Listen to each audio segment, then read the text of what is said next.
Hey everybody, it's been forever since I've done a video. The problem, as usual, is I have a million things I want to say, but I want to say it really well, and it's just not, it's just not possible to articulate what I want to say. And it's, like I said, it's better to just get something out there, focus on, a certain topic, and then maybe branch out from there.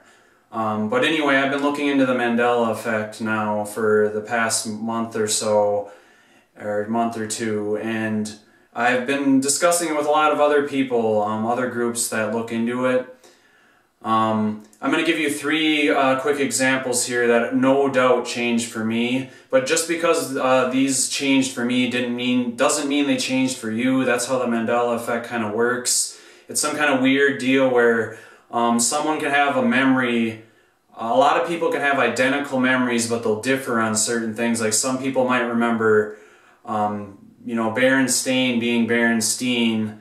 The same two people will remember that, but then they'll differ on other subjects. Like one person will remember Interview with a Vampire, and the other one will think it was always Interview with the Vampire. So that's just how it works. But anyway, Depends. It's an adult diaper. At least that's what I've always known it as, and just about everyone I've talked to about this also agrees that it was Depends, with a plural with like an S on the, spelled like D-E-P-E-N-D-S. But now I guess it's Depend. And that sounds really silly to me, because I remember there was always the joke, like, do you wear boxers or briefs? And then people would say, like, well, it depends. And that was kind of a joke because, saying that, they're wearing adult diapers and they're not wearing either of them. It was just kind of a joke where people would say it depends. And that was a joke about people wearing Depends. But now it changed to Depend. And there's going to be maybe a few people, like I said, that always remember Depend, but everyone I've talked to so far remembers Depends. That's one big change that happened that really blew my mind. And also Evel Knievel. At least that's what I remember. I remember his, his name being Evil. Of course, for people that don't know, this was a motorcycle stunt guy that, like, I think he jumped Caesar's Palace and stuff like that, and he did a bunch of stunts jumping with his motorbike. He got, involved in heavy injuries and stuff like that. But now apparently it's Evel Knievel. Like E-V-E-L is the spelling of his name, not E-V-I-L. And that I know for sure, at least in my reality, that was not the case. It was definitely evil. I remember my dad and many other people saying Evel Knievel, and it just rolled off the tongue really nice. And now, like, Evel Knievel, that doesn't sound right. And the other weird part is, if you watch like audio when people are like announcers, old videos of people talking about Evel Knievel, they basically, you hear Evel Knievel too, even though it's supposed to be Evel. So and then there's people trying to say, with a lot of these Mandela effects, it's like, well, it's still pronounced the same even though the spelling is different. It's like, well, that doesn't make any sense to me, but that, that apparently is the case with a lot of these Mandela effects. Quickly, a third one I want to bring up is, a lot of people remember Different Strokes, right? It was that old television show. There's always that kid that was like, what you talking about, Willis? And, it was a really popular sitcom. Different Strokes, just spelled like how you normally spell different, D-I-F-F-E-R-E-N-T. But now, get this, it's D-I-F-F'-R-E-N-T.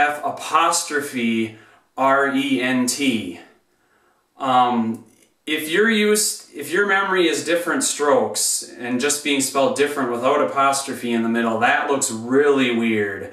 This one's very recent. We've been discussing this one in other groups, but and then there's also celebrities' names changing. There's a lot of that going on. I think like Jim Carrey, the spelling of Jim Carrey's name changed for a lot of people, and Reba McEntire, the spelling changed on that for a lot of people. And you know, it's one thing when movie titles and television shows change, but it's a whole nother level when you're talking about geographical changes and changes in the Bible and all kinds of other things. Now, the geographical changes that people are talking about, you know, there's a lot of ones that are sketchy that, you know, maybe people possibly were remembering it differently, like remembering one country was in another place when it wasn't, but there's a couple in particular that, to me, for sure changed, and that's South America moving way to the east of North America. I remember one of the reasons I call it South America is because it was almost directly south of North America, and it lined up pretty close. I mean, it was maybe a little bit to the right of North America. It wasn't perfectly balanced in the center, but if you look at the map now, the world map, it's way to the right.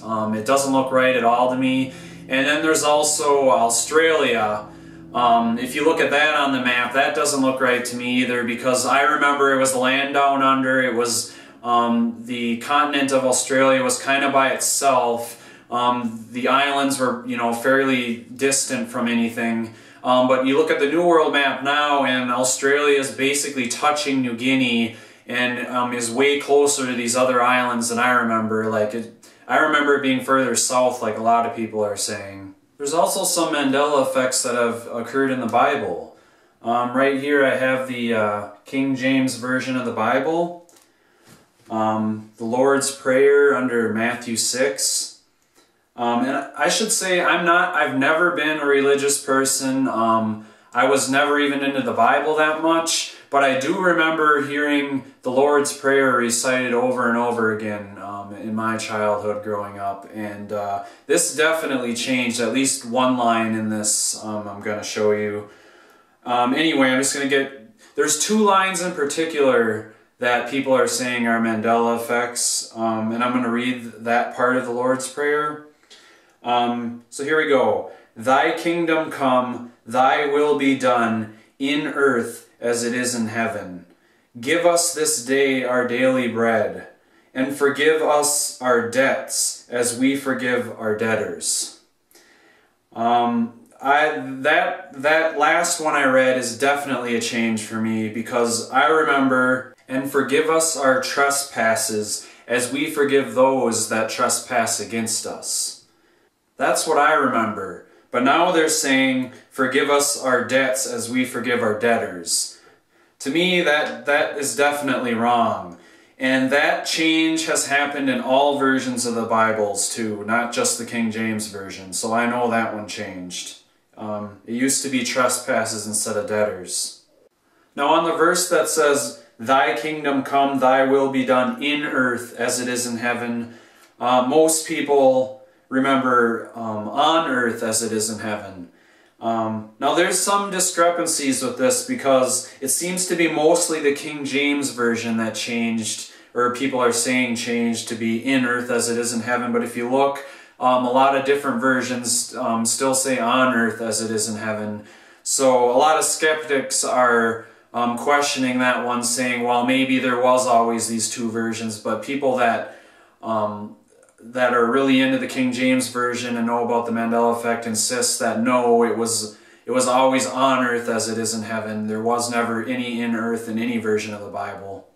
I think like some of these Mandela effects are starting to get more obvious, to the point where even really big skeptics of the Mandela effect are going to be like, wait a minute, that's, you know, that can't be right. You know, like, I clearly remember that apostrophe not being in different strokes. And also quickly, I want to discuss how I'm really annoyed with the whole, everyone saying like the Mandela effect's a psyop, or flat earth is a psyop, or you know, all this other stuff is a psyop. And they want to say like, and what they're doing is, you know, a lot of these people will focus on the school shootings and all the hoaxes that are going on and say, okay, that stuff's real, all this fake stuff is real, but not this other stuff. Like, this flat earth thing is a joke. It's meant to discredit, you know, all the truth that we're getting to with the school shootings and everything. But what people don't realize is that's a psyop in itself. A real psyop is that everything's a psyop. And they're trying to really throw people off by saying, Like, okay, you're a real truther if you believe in X, Y, and Z, but you're a fake if you think that this is real. You know, it's the same kind of crap. Like I've discussed in earlier videos about when I found out that, you know, the people that are calling themselves the alternative media or the truth movement are withholding certain things of the truth that are closer to the truth, but they don't want to talk. They'll allow certain things, but they don't want to talk about the more seemingly fringe things. And along with people saying that it's a psy-op, they want to say that it's a distraction. They'll use the word psy-op or distraction, and I think everything is a distraction to a certain point. But my question for these people is, what isn't a distraction? Because everyone will give you a different answer. Like some people will say, like Jade Helm is what you're supposed to be focusing on, and some people will say Fukushima is what we should really be focusing on, and other people say, you know, flat Earth is only what we should be focusing on. And that's part of the whole confusion, is they don't want you to look at the big picture and say, you know, gee, maybe all these are important, you know? It's just people don't look at what's right in front of their face. They get confused by all the mudslinging and all the BS groupthink that's going on, instead of looking at the facts that are right in front of their face. But it gets to the point where it's like, okay, things are changing, right? And you do start to be, you know, kind of wasting your time if you're just, you know, looking for every little Mandela effect change, instead of just, okay, it's like, okay, things have changed, and now we want to find out why they're changing, right? The problem is the powers that be of this reality are setting up all these camps and all these groups, like, you know, like I said, like a flat Earth group, a Mandela effect group, and a school shooting groups. And they want you just focusing on one subject. You know, it's either one or the other. You can only accept one idea at a time, and you're ridiculous if you believe this or that. And they don't want you to get to the, you know, they don't want you to see the big picture and realize that they're all part of the same conspiracy. But anyway, that's all I got for now. And the main point of this video is just don't let other people tell you what to think. Don't let them tell you what's important or what you should focus on. The truth is all about finding out, you know, what's bullcrap, and taking that out and finding out what's real.